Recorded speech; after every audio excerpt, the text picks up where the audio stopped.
ಕ್ಷಣಕ್ಕೂ ಹೆಚ್ಚಾಗ್ತಾ ಇದೆ ಕುರ್ಚಿಯ ಕುತೂಹಲ. ಇನ್ನೆರಡೇ ದಿನದಲ್ಲಿ ನಾಯಕತ್ವ ಗೊಂದಲಕ್ಕೆ ಕ್ಲೈಮ್ಯಾಕ್ಸ್ ಸಿಗುತ್ತಾ? ದೆಹಲಿಯಲ್ಲಿ ಡಿಕೆಶಿಯಿಂದ ಜೋರಾಗಿದೆ ಪವರ್ ಪಾಲಿಟಿಕ್ಸ್. ದೆಹಲಿಗೆ ಡಿಕೆ ಬಣದ ಮತ್ತೊಂದು ತಂಡದಿಂದ ಪರೇಡ್ ಅನ್ನ ನಡೆಸಲಾಗಿದೆ.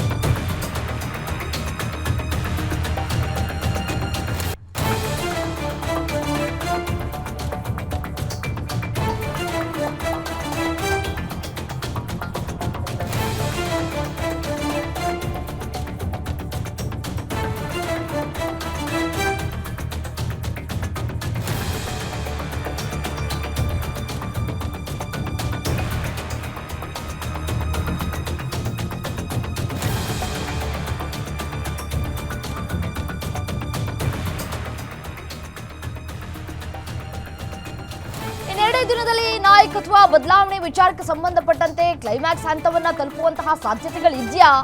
ದೆಹಲಿಗೆ ಡಿಕೆ ಬಣದ ಮತ್ತೊಂದು ತಂಡದಿಂದ ಪರೇಡ್ ಅನ್ನ ನಡೆಸಲಾಗಿದೆ. ಡಿಕೆಶಿಗೆ ಸಿಎಂ ಸ್ಥಾನ ಸಿಗಲೇಬೇಕು ಅಂತ ಆಪ್ತರು ಪಟ್ಟನ್ನ ಹಿಡಿದಿದ್ದಾರೆ. ಶಾಸಕ ಬಾಲಕೃಷ್ಣ, ಉದಯ್ ಕದಲೂರು, ನಯನಾ ಮೋಟಮ್ಮ, ಇಕ್ಬಾಲ್ ಹುಸೇನ್ ಹಾಗೂ ಶರತ್ ಬಚ್ಚೇಗೌಡ ದೆಹಲಿ ಪ್ರವಾಸವನ್ನ ಕೈಗೊಂಡಿದ್ದಾರೆ. ನಿನ್ನೆ ತಡರಾತ್ರಿಯೇ ದೆಹಲಿಗೆ ಹೋಗಿರುವಂತಹ ಶಾಸಕರು ಹೈಕಮಾಂಡ್ ನಾಯಕರ ಭೇಟಿಯಾಗಿ ಡಿಕೆ ಪರ ಲಾಭಿ ಮಾಡೋದಕ್ಕೆ ಎಲ್ಲಾ ನಾಯಕರು ಒಮ್ಮೆಲೆ ಹೋಗಿದ್ದಾರೆ.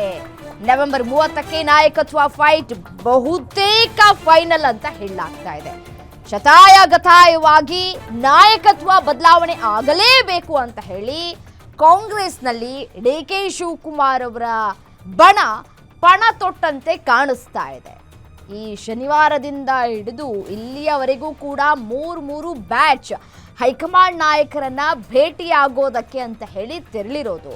ಇಲ್ಲೇ ಇದ್ದಾರೆ, ಬೆಂಗಳೂರಿನಲ್ಲೇ ಇದ್ದಾರೆ ಮಲ್ಲಿಕಾರ್ಜುನ ಖರ್ಗೆ ಅವರು. ಎಐಸಿಸಿ ಅಧ್ಯಕ್ಷ ಮಲ್ಲಿಕಾರ್ಜುನ ಖರ್ಗೆ ಅವರು ಬೆಂಗಳೂರಿನಲ್ಲೇ ಇದ್ದಾರೆ.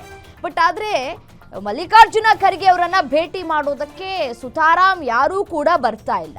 ಬಟ್ ಹೈಕಮಾಂಡ್ ನಾಯಕರನ್ನ ಭೇಟಿ ಆಗಬೇಕು ಅಂತ ಹೇಳಿ ಡೆಲ್ಲಿಗೆ ಹೋಗ್ತಾ ಇದ್ದಾರೆ. ಡೆಲ್ಲಿಯಲ್ಲಿ ಹೋಗಿ ಡಿಕೆ ಶಿವಕುಮಾರ್ ಅವರ ಪರವಾಗಿ ಲಾಭಿಯನ್ನ ಮಾಡ್ತಾ ಇದ್ದಾರೆ.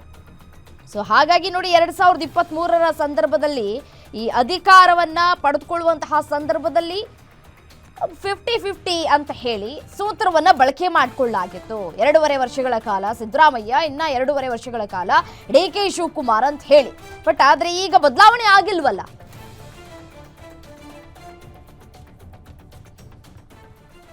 ಏನು ಇದೇ ವಿಚಾರಕ್ಕೆ ಸಂಬಂಧಪಟ್ಟಂತೆ ಮತ್ತಷ್ಟು ಡೀಟೇಲ್ಸ್ ಕೊಡ್ತಾ ಹೋಗ್ತಾರೆ ವೀರೇಶ್ ದಾನಿ, ಸ್ಪೆಷಲ್ ಕರೆಸ್ಪಾಂಡೆಂಟ್ ನೇರ ಸಂಪರ್ಕದಲ್ಲಿ ಜಾಯಿನ್ ಆಗಿದ್ದಾರೆ.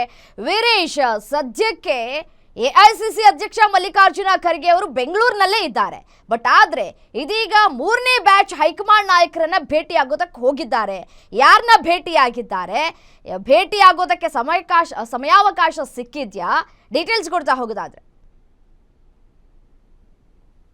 ರಮ್ಯಾ, 2023ರ ವಿಧಾನಸಭೆ ಚುನಾವಣೆಯಲ್ಲಿ ಕೆಪಿಸಿಸಿ ಅಧ್ಯಕ್ಷರಾಗಿರ್ತಕ್ಕಂಥ ಡಿಸಿಎಂ ಡಿಕೆ ಶಿವಕುಮಾರ್ ಅವರ ನೇತೃತ್ವದಲ್ಲಿ ಪಕ್ಷ ಅಧಿಕಾರಕ್ಕೆ ಬಂದಂತ ಸಂದರ್ಭದಲ್ಲಿ ಹೈಕಮಾಂಡ್ ಮಟ್ಟದಲ್ಲಿ ನಡೆದಿದೆ ಎನ್ನಲಾಗ್ತಿರ್ತಕ್ಕಂಥ ಅಧಿಕಾರ ಹಂಚಿಕೆ ಒಪ್ಪಂದದ ಪ್ರಕಾರವೇ ಸಿಎಂ ಸಿದ್ದರಾಮಯ್ಯನವರು 2.5 ವರ್ಷಗಳ ಕಾಲ ಮುಖ್ಯಮಂತ್ರಿಯಾಗಿ ಅಧಿಕಾರವನ್ನ ಪೂರ್ಣಗೊಳಿಸಿದ್ದಾರೆ. ಮುಂದಿನ 2.5 ವರ್ಷಗಳ ಕಾಲಕ್ಕೆ ಡಿಸಿಎಂ ಡಿಕೆ ಶಿವಕುಮಾರ್ ಅವರನ್ನ ಮುಖ್ಯಮಂತ್ರಿ ಮಾಡಲೇಬೇಕು ಅಂತ ಹೇಳಿ ಡಿಸಿಎಂ ಬಣದಲ್ಲಿರ್ತಕ್ಕಂಥ ಶಾಸಕರುಗಳು ಇದೀಗ ದೆಹಲಿ ಪ್ಯಾರೇಡ್ ಅನ್ನ ಮಾಡ್ತಾ ಇರುವಂತದ್ದು. ಮೊನ್ನೆ ಅಷ್ಟೇ ಸಚಿವ ಚಲುವರಾಯಸ್ವಾಮಿ ನೇತೃತ್ವದಲ್ಲಿ ಹಲವು ಶಾಸಕರುಗಳು, 10ಕ್ಕೂ ಹೆಚ್ಚು ಶಾಸಕರುಗಳು ದೆಹಲಿಗೆ ಹೋಗಿ ಎಐಸಿಸಿ ಅಧ್ಯಕ್ಷರಾಗಿರ್ತಕ್ಕಂಥ ಮಲ್ಲಿಕಾರ್ಜುನ್ ಖರ್ಗೆ ಅವರನ್ನ ಭೇಟಿಯಾಗಿ ಅವರ ಹಕ್ಕನ್ನ ಮಂಡನೆ ಮಾಡಿ ಬಂದಿದ್ರು.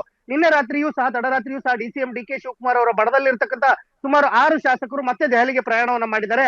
2ನೇ ಹಂತದಲ್ಲಿ ಇದೀಗ ಡಿಸಿಎಂ ಡಿಕೆ ಶಿವಕುಮಾರ್ ಅವರ ಬೆಂಬಲಿಗರು ಎಲ್ಲರೂ ಸಹ ದೆಹಲಿಗೆ ಪ್ರಯಾಣವನ್ನ ಬೆಳೆಸಿರುವುದು ಸಾಕಷ್ಟು ವಿಶೇಷತೆಯನ್ನು ಮೂಡಿಸಿರುವಂತದ್ದು. ಅದರಲ್ಲೂ ವಿಶೇಷವಾಗಿ ಡಿಸಿಎಂ ಡಿಕೆ ಶಿವಕುಮಾರ್ ಅವರ ಪರಮಾಪ್ತ ಶಾಸಕರಾಗಿರ್ತಕ್ಕಂಥ ರಾಮನಗರದ ಇಕ್ಬಾಲ್ ಹುಸೇನ್ ಆಗಿರಬಹುದು, ಮಾಗಡಿಯ ಬಾಲಕೃಷ್ಣ ಆಗಿರಬಹುದು, ಮೂಡಿಗೆರೆಯ ನಯನಾ ಮೋಟಮ್ಮ ಆಗಿರಬಹುದು ಮತ್ತು ಶರತ್ ಬಚ್ಚೇಗೌಡ ಸೇರಿದಂತೆ 6 ಶಾಸಕರುಗಳು ಇದೀಗ ದೆಹಲಿಗೆ ಪ್ರಯಾಣವನ್ನ ಮಾಡಿರುವಂತದ್ದು.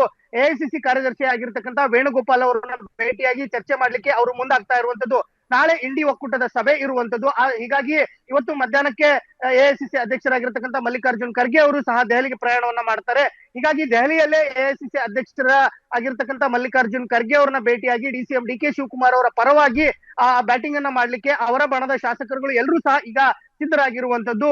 ಹೈಕಮಾಂಡ್ ನಾಯಕರುಗಳು ಕೊಟ್ಟ ಮಾತಿನಂತೆಯೇ ಡಿಸಿಎಂ ಡಿಕೆ ಶಿವಕುಮಾರ್ ಅವರಿಗೆ ಮುಖ್ಯಮಂತ್ರಿ ಸ್ಥಾನವನ್ನ ಕೊಡ್ಲೇಬೇಕು ಅಂತ ಹೇಳಿ, ಅದರ ಜೊತೆಗೆ ಡಿಸಿಎಂ ಡಿಕೆ ಶಿವಕುಮಾರ್ ಬೆಂಬಲಕ್ಕೆ ಇರತಕ್ಕಂತ ಶಾಸಕರುಗಳು ಎಷ್ಟಿದ್ದಾರೆ, ನಾವೆಲ್ಲರೂ ಸಹ ಇಷ್ಟೊಂದು ಸಂಖ್ಯೆಯಲ್ಲಿ ಡಿಸಿಎಂ ಡಿಕೆ ಶಿವಕುಮಾರ್ ಅವರಿಗೆ ಬೆಂಬಲವನ್ನ ಕೊಡ್ತಾ ಇದ್ದೀವಿ. ಹೀಗಾಗಿ ಸಿಎಂ ಸಿದ್ದರಾಮಯ್ಯನವರು ಡಿ ಕೆ ಶಿವಕುಮಾರ್ ಅವರನ್ನ ಮುಖ್ಯಮಂತ್ರಿ ಮಾಡ್ಲೇಬೇಕು ಅಂತ ಹೇಳಿ ಅವರ ಬಣದಲ್ಲಿರ್ತಕ್ಕಂಥ ಶಾಸಕರುಗಳು ಎಲ್ಲರೂ ಸಹ ಪಟ್ಟನ್ನ ಹಿಡಿದುಕೊಂಡು ಕೂತಿರುವಂತದ್ದು.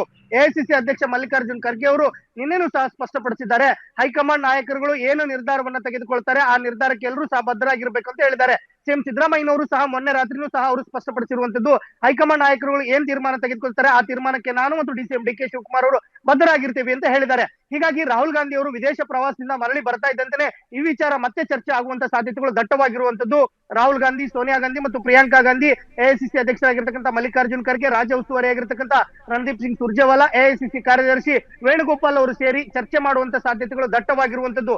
ಹೀಗಾಗಿ 2.5 ವರ್ಷಗಳ ಕಾಲ ಸರ್ಕಾರ ಪೂರ್ಣಗೊಳಿಸ್ತಾ ಇದ್ದಂತೆಯೇ ಇದೀಗ ಮುಂದಿನ 2.5 ವರ್ಷಗಳ ಕಾಲಕ್ಕೆ ಡಿಸಿಎಂ ಡಿಕೆ ಶಿವಕುಮಾರ್ ಅವರನ್ನ ಮುಖ್ಯಮಂತ್ರಿ ಮಾಡ್ಲೇಬೇಕು ಅಂತ ಹೇಳಿ ಅವರ ಬಣದ ಶಾಸಕರುಗಳು ಇದೀಗ ಒಂದ್ ಕಡೆ ಸಹಿ ಸಂಗ್ರಹಣೆ ಮಾಡೋದ್ರ ಜೊತೆಗೆ ಹೈಕಮಾಂಡ್ ನಾಯಕರುಗಳ ಮೇಲೆ ಒತ್ತಡವನ್ನ ಹಾಕ್ತಾ ಇರುವಂತದ್ದು. ರಮ್ಯಾ, ಓಕೆ, ಮತ್ತೊಂದು ಕಡೆ ನೋಡಿ, ನವೆಂಬರ್ 30ಕ್ಕೆ ನಾಯಕತ್ವ ಫೈಟ್ ಬಹುತೇಕ ಫೈನಲ್ ಅಂತ ಹೇಳಲಾಗ್ತಾ ಇದೆ.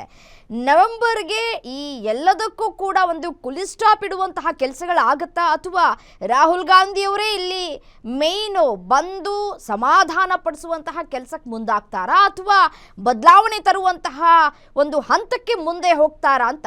ಯಾಕೆ ಹೈಕಮಾಂಡ್ ನಾಯಕರು ಸೈಲೆಂಟ್ ಆಗಿದ್ದಾರೆ ಅಂತ ಹೇಳಿ?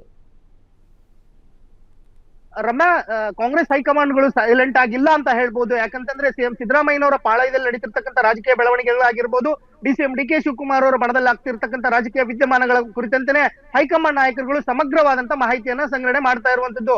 ಸಿಎಂ ಸಿದ್ದರಾಮಯ್ಯನವರ ಬಣದಲ್ಲಿರ್ತಕ್ಕಂಥ ಸಚಿವರುಗಳು, ಶಾಸಕರುಗಳು ಸಭೆ ಮೇಲೆ ಸಭೆ, ಡಿನ್ನರ್ ಗಳ ಮೀಟಿಂಗ್ ಗಳನ್ನ ಮಾಡ್ತಾ ಇರುವಂತದ್ದು. ಇನ್ನೊಂದ್ ಕಡೆ ಡಿಸಿಎಂ ಡಿಕೆ ಶಿವಕುಮಾರ್ ಅವರು ಶಾಸಕರ ಅಭಿಪ್ರಾಯವನ್ನ ಸಂಗ್ರಹಣೆ ಮಾಡೋದ್ರ ಮೂಲಕ ಸಹಿ ಸಂಗ್ರಹಕ್ಕೆ ಮುಂದಾಗಿ ಹೈಕಮಾಂಡ್ ನಾಯಕರುಗಳಿಗೆ ಅವರ ಬೆಂಬಲಕ್ಕೆ ಇರ್ತಕ್ಕಂಥ ಶಾಸಕರ ಬಲಾಬಲವನ್ನ ತೋರಿಸಲಿಕ್ಕೆ ಡಿಸಿಎಂ ಡಿಕೆ ಶಿವಕುಮಾರ್ ಅವರು ಮುಂದಾಗಿರುವಂತದ್ದು. ಹೀಗಾಗಿ ಹೈಕಮಾಂಡ್ ನಾಯಕರುಗಳು ಎಲ್ಲವನ್ನೂ ಸಹ ಸೂಕ್ಷ್ಮವಾಗಿ ಪರಿಗಣಿಸ್ತಾ ಇರುವಂತದ್ದು.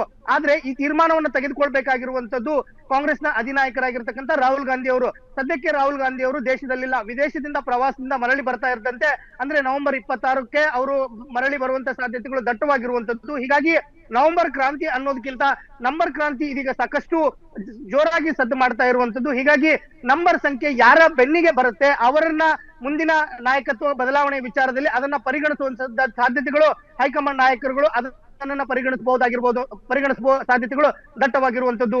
ರಮ್ಯಾ, ರೈಟ್, ಥ್ಯಾಂಕ್ ಯು ತಮ್ಮ ಮಾಹಿತಿಗೆ.